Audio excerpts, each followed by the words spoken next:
nagbabalik na naman ako kasi maglalagay tayo. Tapos na kasi ako maglagay ng blusher. So, maglalagay tayo ng highlighter. Yan.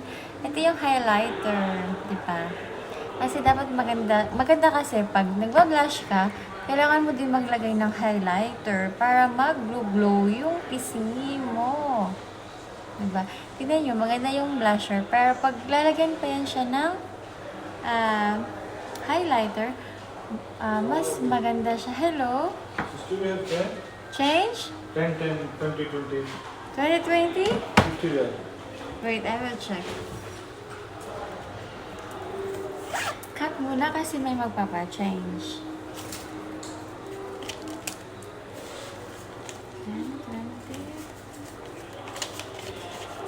Excuse me.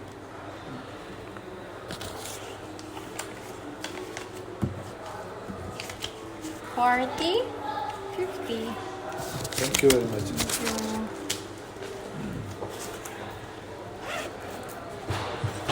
And we will be back.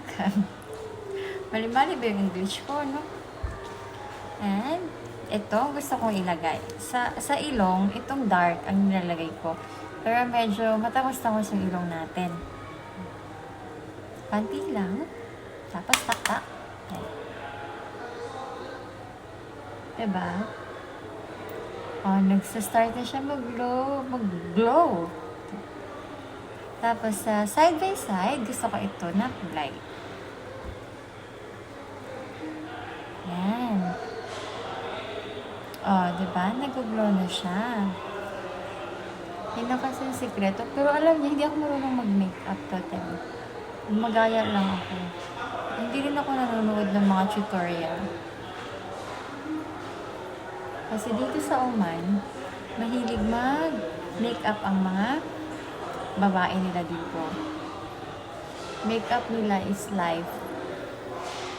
At diba? Ang ganda na niya. Ang ganda na ng pisngi ko.